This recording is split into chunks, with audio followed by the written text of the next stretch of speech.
Welcome everyone. Today we're going to tell you, Enis and I, my name is Tolga, we're going to tell you a story about a huge Agile transformation in one of the biggest banks in Turkey, Akbank, where we ended up with around 113 Scrum teams, and the current number is 138 teams at the moment. But first of all, we want to thank to all the sponsors. Without the sponsors, as you know, these kind of events, conferences cannot occur. So we want to thank all the sponsors here. My name is Tolga Kombak. I'm a managing partner in ACM and an Agile coach and a trainer in ACM, and I'm also a professional Scrum trainer in Scrum.org. And Enis? Hi everyone, thank you for joining us. My name is Enis and I'm an Agile coach at Akbank. Just a brief information about Akbank. Akbank is one of the largest banks in Turkey, about 15,000 employees and serving about 10 million customers yearly. And I'm also an organization committee member at Agile Turkey. We are trying to commit the largest Agile conference in this era, and that's okay. So let's start it with where it all started actually. It started around 2010 with this specific team. The name was Scrum Pact, and this is the Scrum room, me having a beard and some long hair at that time. And this was the first pilot Scrum team in Akbank, and actually there were some tries before, but not that successful. This project, having these Scrum Boards and a Scrum room, initial plan of this project was a 32 weeks of a waterfall project. And it included credit cards domain, credit cards promise of balance, and some bonuses on that. We have released this in the third sprint, having the 3-week sprints, in the 9th week, and the second release was in the 6th sprint, having a week 18. So the time to market has been decreased by 72%, and overall completion has been shortened by 44%. So this time to market actually worked over the competitors to have this kind of project over the POS devices, having the credit card balance promises and creating loyalty of some credit card customers. And this pilot led us to lots of actually projects, up to 15 teams, some of them fraud monitoring, 360 customer data, the new IVR, and HR scorecard and internal HR application. And one of the important ones was the new corporate banking. This one was very important because it was the first time a scaled Scrum was being implemented in Akbank. And this was the corporate banking websites, corporate banking renewal. And Enis, you were one of the Scrum Masters of the 3 teams, right? I took part on this piloting of scaling. I was one of the Scrum Masters, and this piloting let us understand if we scale the transformation, what do we face, what are the organizational impediments that we face. This pilot let us see these. Yeah. This end of this initial era was quite customer satisfaction. The business guys have been working for years in waterfall environments, and they were just thinking about us and them. But this era really led us to satisfaction of the customers, involvement of the customers into the development process, and creating quicker value, and iterative and incremental, not in a waterfall approach. So some following projects also came, like the time deposits accounts renewal, the accounting hub, cash management, new Android, the internet branch renewal again. Enis was one of the Scrum Masters in that. And so Akbank decided to a little bit scale more, not with some master plan projects that are critical for the bank, but to have a teams, maybe we could call, and run a domain in all Scrum structures. And that was Scrumville, having 6 teams in the cards, payments, and acquiring systems domain. And Scrumville is a point of sale, the 3 Scrum teams for merchants, and merchant applications, and the debit cards, and also credit cards, loyalty, like miles and other loyalty programs.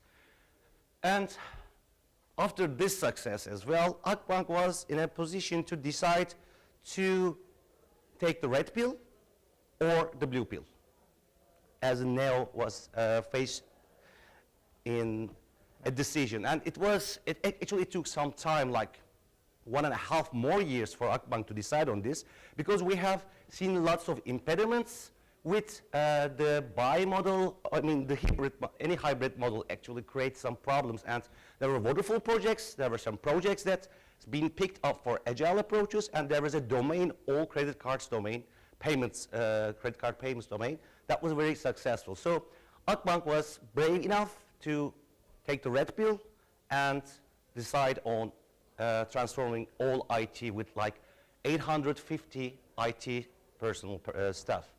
And as ACM, we have started first the observations, of course, and we have checked the system.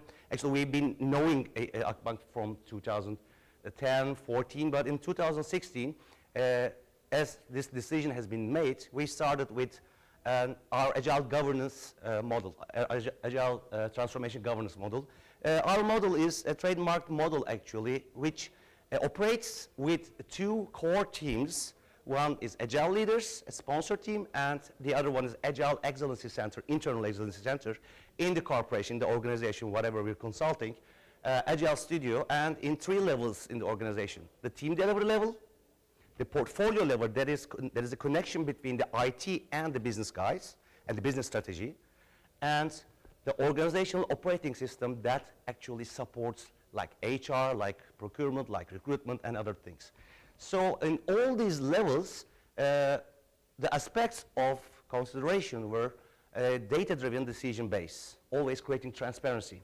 And other one was customer orientation, always saying, customer, you are the king, because you know the business. And of course, transformational leadership, leading the transformation is very important. You need to create a winds of change environment in the organization to make the radical changes in such a huge bank, such a big organization. And of course, Kaizen culture, continuous improvement culture. Letting people to fail, but learn from them, fail fast. Not big failures, small failures, but learning from them and improving, letting them a space, giving them a space to learn from their failures. And of course, always keeping in mind the quality aspect. And for this mapping, actually, the Agile Leaders team named SEED has been established, where the CIO was in the team as well, in this team, which is a sponsor team for Agile Transformation. And they were also running Scrum, we could call virtual Scrum maybe. It's not a physical team, but they had a physical board as well. And they started to overcome the organizational impediments that has been raised by the Agile Studio, the internal Agile Coaches having been started as a cultivation culture. And these impediments collected from Agile Studio has been raised to the Agile Leaders. And also we established Agile Studio, starting with 2-3 Agile Coaches, internal Agile Coaches, and we started cultivating new coaches. And winds of change were everywhere. In this bank's actual building, you could see this is a morning. Every team has Scrum Boards like this. You can see 1, 2, 3, 4, 5, 6, and 4 around there. This is a panoramic view of the boards and other things. And we had a tree, a physical tree, where we had some seeds. It started with this seed, but whenever we started a team, they flourished, and the seed was dropping. So it was like a metaphor for, yeah, we have flourished with all our teams. And as we said, it ended up with 113 teams. There was a very intense training program where Enis will also, Enis and I will be telling you in some eras, in the full throttle era. But this is the end figures. We had 6 classes of professional Scrum Foundations trainings to 124 attendees, 19 classes of gamified Scrum trainings for 475 attendees. And after Agile Coaches, internal Agile Coaches has developed their own trainings and own competency to give some trainings, they also delivered 9 classes of Agile and Scrum trainings for 184 attendees having all IT, and not only IT, the business guys as well, that are going to be, or is the stakeholders for the teams, and for maybe the management as well. And we lost connection.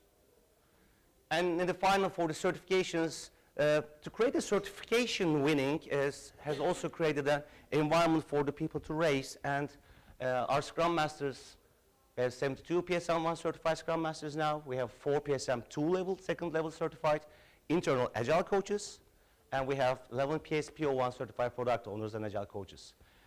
So you can see the numbers here, some figures, and the number of people attended the training. Actually, this is the era, like it's going a little bit horizontally, and in the October 16th, we have an incline here up to February 17 in like 6 months, not 6 months, 4 months. And in parallel with that, we have the numbers for Scrum teams that has been started and running Scrum, running sprints. So, of course, they overlap because we had trainings and starting the teams. One of the first things we have started in the cultivation culture was we needed help as the HCM Agile coaches, because we were 3 and then 4 Agile coaches. We had starting 2 Agile coaches in Akbank, and we started to cultivate, to co-teach with them, co-coach with them, so that we could also, it's like a master-padawan relationship in Star Wars, so we could transfer our knowledge or stance to Agile coaches. And Enis, how was it? Was it successful? Did you benefit from these co-coaching sessions? Yeah, for me, I was an experienced Scrum Master, but I did not have any coaching experience. Doing Scrum with your team is different than helping others do it. So, co-coaching with experienced coaches helped us gain the coaching stance easier and in a faster way. And we really benefited from this period, I can say. Yeah. And in parallel, there were some initiations in the organizational change. The organization was previously with the analysis and development, and the testing departments were different, other departments, and we had created a product group units of 9 in a total. But these were the first steps, not finalized in this period, but will be actually it is now finalized. We started like a cross-functional teams, and the product owners entitled to be no more managers of these development team members, and the testers just joined the development teams from the other departments in the development teams as well. And so we have also created some transversal communities cross-cutting these 9 product group domains, a developers community here for enterprise architecture transversal, and analysts and test transversal, with the analysts and the testers gaining some more knowledge and competency in their skills. Agile Studio, again, supporting all the teams and all the product groups in their Agile transformation, starting Scrum and the trainings and other things, and the impediments, organizational impediments that's to be raised to the Agile Leaders team. And of course, working with the product owners, we had the portfolio management. This was the initiation, finalized at the moment, but we have a pit stop to inspect and adapt before going from the 25, 30 team to 100. And in this era, Agile Studio focused on the existing teams coaching and having more close relationships with them, and also consolidating all the organizational impediments that new coming teams will be living, so try to solve them before they live it. And of course, the Agile Studio internal Agile coaches improved themselves by writing blog posts, reading books, and all the individual kind of improvements has been focusing this area with our Coach the Coaches program that we're gonna tell later on. And here comes the very fast full throttle. Yeah, era. we stopped for a while, but then our transformation came back with an aggressive strategy, we can say. We had to transform the remaining teams as fast as possible, because we were in a hybrid structure we had agile teams and we had waterfall teams. And for the organization, it was hard to govern both these structures at the same time. So we started a fast rollout phase. You remember the graphics Tolga mentioned? The steep incline in the number of teams, that's this era. We started from 27 teams to about 100 teams at about 4 or 5 months. And one of these most significant part of this era is that the increasing number of the teams makes it harder for us to coach the remaining teams. So we were focusing on transforming the teams, but the rest of the organization needed coaching. So we had to develop some coaching tools to the point solutions for the team's impediments to touch them. And one more thing that we have realized during this era is that we were only 5 or 6 agile coaches, and the organization was very big for us to do the coaching. We needed help from other roles, product owners and Scrum Masters. We introduced the role empowerment programs to help the product owners and Scrum Masters internalize the agile mindset and help us with the transformation. But first of all, we made a lot of team rollouts.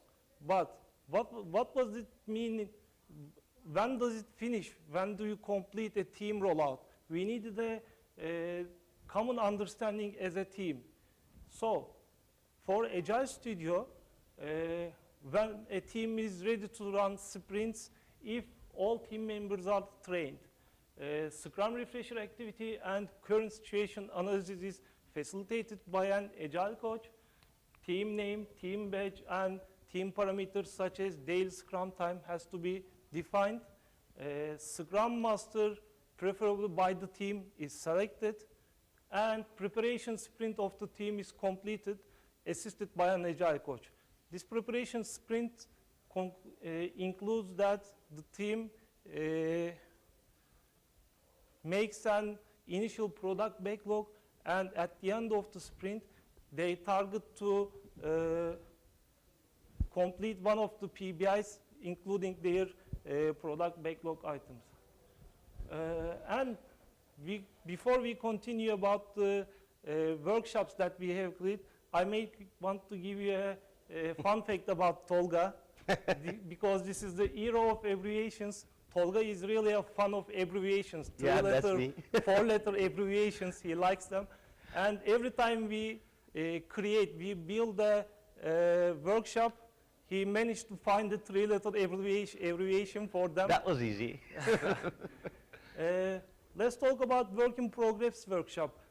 In Akbank, we have a culture that starting works is important. So most of the teams faced this problem. They were overloaded with parallel works on their shoulders. So we need to introduce them the systems thinking approach. By this systems thinking approach includes that by only optimizing what you do, you can't optimize the system. For the system to work better, you have to have a big picture. So we introduced them with the help of work in progress workshops.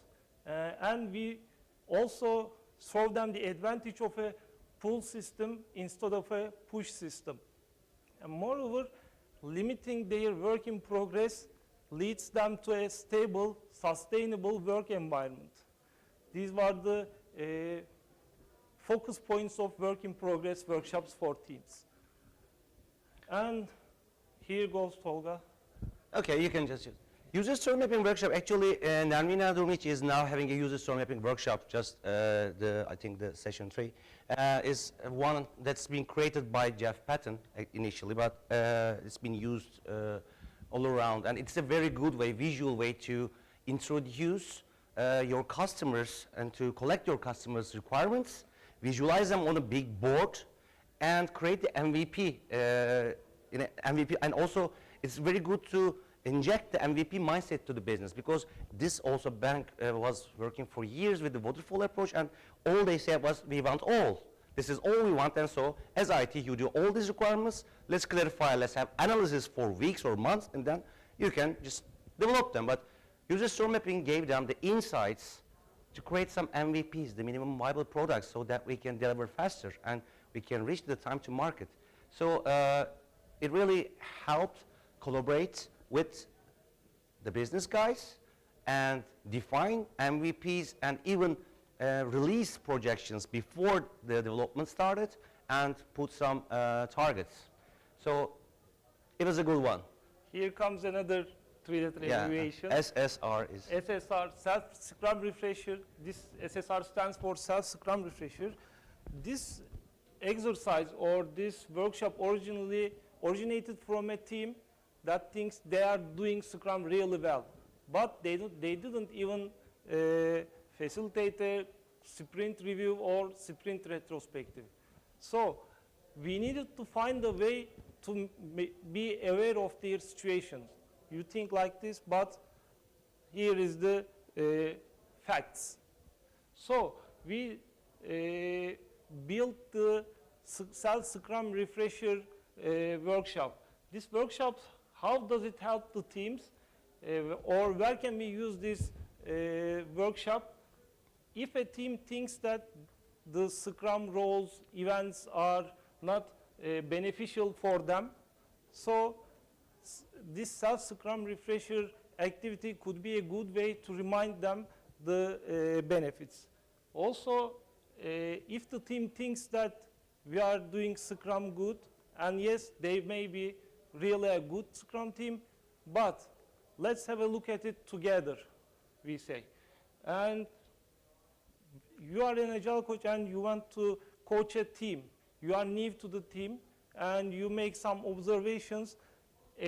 This Self-Scrum Refresher helps you to observe faster what the team thinks about the Agile, how they think about Scrum, and actually how they act about the Scrum. And one more thing is that the overall process is most of the time missed by the teams. So we help them focus on their process with this Self-Scrum Refresher activity. The outputs of the activity is we create self-awareness of the team with the team. We make our coaching transparency in a way that the teams, with the team, you have some outputs, and we tell them we are going to focus on these issues with you. So they know how we are going to work with them, or on what topics we are going to work with them. And also focus on their team goals. And since we have worked with the team, change is not something that Agile Coaches pushes to the team. The team sees their improvement points, and we say, okay, these are the improvement points, and let's change together. And one more exercise, three-letter exercise, team forming exercise. In Akbank, we really have big teams, large teams, 20 people, 25 people work on the same product. And when the time comes for their transformations, some managers involved in team transformation, team forming phase, and we have experienced really bad things in the, for example, at a team, 3 people, 2 of them quitted their job, and 1 of them changed the team that he is working, just because during this team forming period, his ideas or their ideas are not asked. Just because of this, we decided to facilitate an event where teams can divide by themselves, by self-organization. We always talk about self-organization in development period, but this team forming exercise brings the self-organization even one step behind team forming state. And one more thing we have realized about this is when we use this exercise, the forming teams increase teams empowerment and their ownership about their product is increased.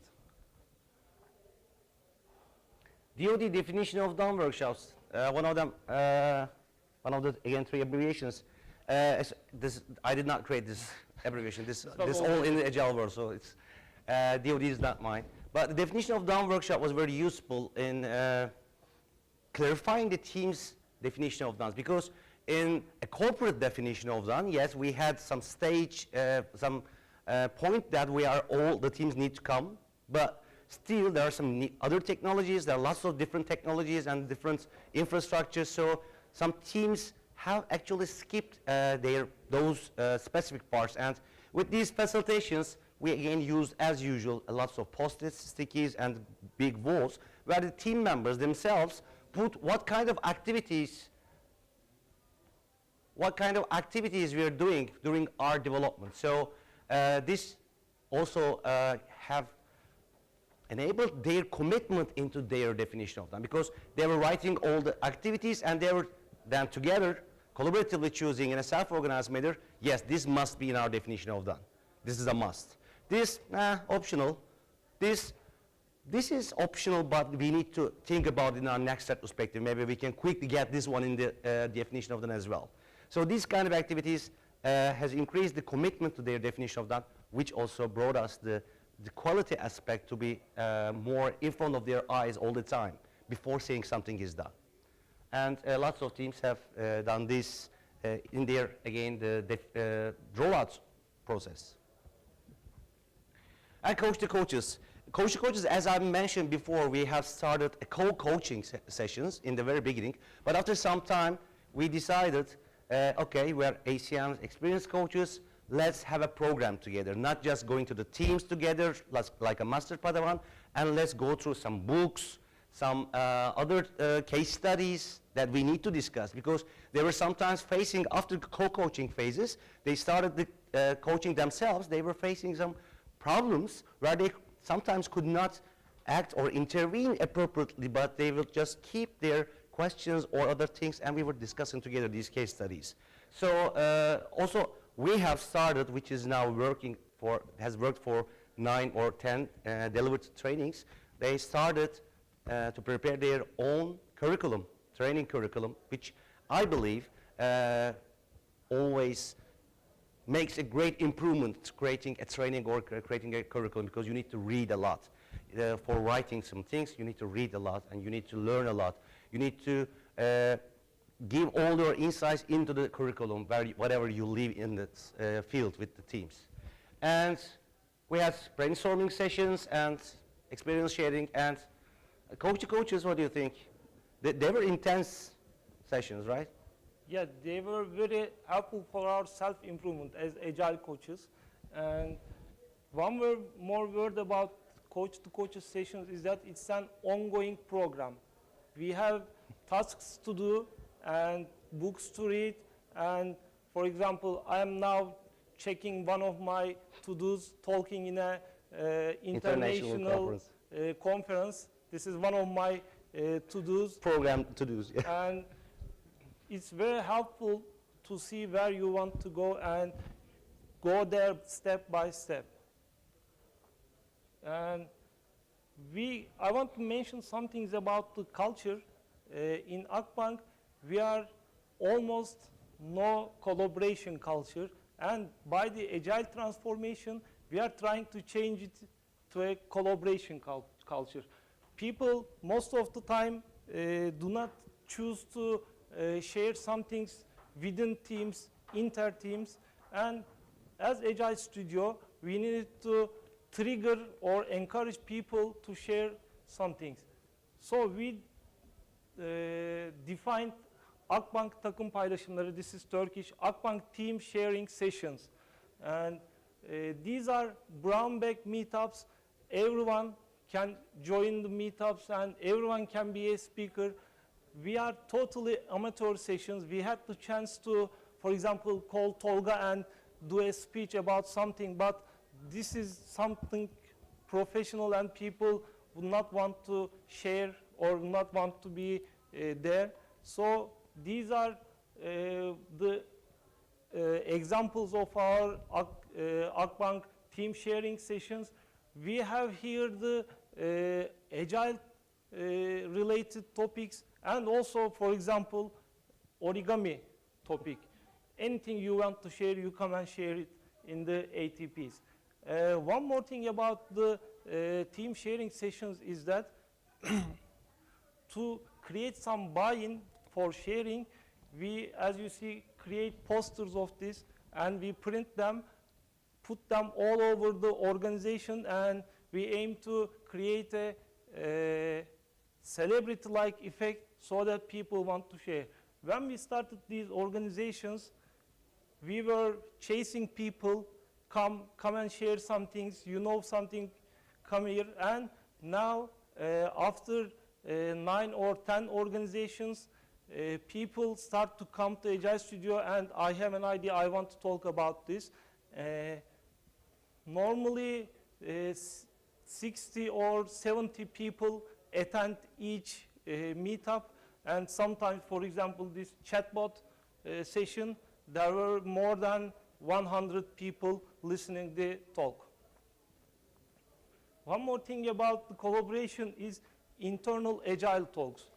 We were already talking about our impediments, organizational impediments, but some of the topics needed more attention. So with weekly sessions as Agile coaches, we gather in a public location, and we, by that voting, this is Burak, he's our, sorry, he is our product owner, and asking what you're doing probably. We decide on the topics to talk, and everyone can join the talk, they can listen to us. These sessions help us discuss some impediments, more attention to some impediments, and we had a rule, we must define an action after these topics. And just a quick reminder, these discussions were very valuable to create all those workshops that we created. Because there were lots of brainstorming, there's a team, there are 3 teams, there are 5 teams with, they don't know their definition of done, or they're not committing to that. What can we do? We can create a workshop, we can facilitate something, let's make a workshop. Those kind of workshops all came from these valuable discussions as well. You may have heard about the shock therapy. This is a paper by Jeff Sutherland and 2 other people. Anyone heard this shock therapy? It can be some harsh shock, giving the shock to the team. But the aim is, the purpose is not that. Actually, when you start a new Scrum team, an Agile coach goes to the team and makes more intense coaching, one-to-one coaching for 2 or 2 sprints, just to lead by example and make the team more productive. But we decided to use it some other way, because in the organization, most of the teams do not want to change. They want to keep their status quo. So we needed a way to change them. By the shock therapy, we align with the team and start coaching. Some of the Scrum Masters and some product owners are taken over by the Agile coach just to lead the team by example, just to show them what anti-patterns, what dysfunctions they have, and how to solve these problems by one-to-one and intense coaching period. This is usually 2 or 3 sprints, and then we again leave the team to self-organize and solve their own problems. Scrum Master Empowerment Program, again, one I like, because I personally was very having joy. I was enjoying all those sessions. Scrum Master Empowerment Programs, this is the poster to start from Daniel-san and Miyagi-san. Like the Karate Kid, yeah. We needed to improve our coaching skills as Agile Studio. And yeah, internal Agile coaches, but still with 10 Agile coaches, you cannot be enough for more than 100 teams. You need to use the Scrum Masters as Agile coaches for their teams. You need to have them the idea that, yes, they are on the field, and they, in collaboration with Agile Studio, all coaches and the Agile Leaders teams, they need to be collecting all the data and gathering information and creating transparency, advancing, improving the self-organization, so they need to be empowered Scrum Masters. So we have developed a Scrum Master empowerment program, which included 5 half-day classes, and each class actually specified on some topic, and all the Scrum Masters, for the first one was the ABC again, the revisiting Agile mindset with some games, some expressing on the Agile mindset, and not just Scrum, some other aspects as well. And the second one, since we have used all Scrum in this bank, yes, they need to be very good Scrum Masters, they need to be they need to have expertise on Scrum, but it's not also enough. Beyond that, they need to coach product owners, they need to coach managers, they need to coach business people as well to Agile mindset. So coaching class and the facilitation class, which is again very important for a Scrum Master, techniques of facilitation and those kinds of things, and also conflict resolution inside the team, conflict resolution inter-teams, those kind of soft skills were improved with these classes. Every class had in the beginning a quiz of the homeworks. They had some homeworks to deliver, and they had some quizzes as well to test them in, we could say, if they have read the books or blog posts that we have asked them to do, or watch the videos, TED Talks, whatever. So we had kind of an academic program, bi-weekly 5 classes, but it was not enough. And this is the graduation, where Esra is also here. And besides the Scrum Master Empowerment Program, we need, again, the product owner empowerment, because product owners are the bridge with the IT and together with the portfolio management, a bridge with the business guys. Akbank is totally 30,000 people, and IT is like almost 1,000, but so the rest of them is business, right? So they need to have the mindset, and product owners are very important.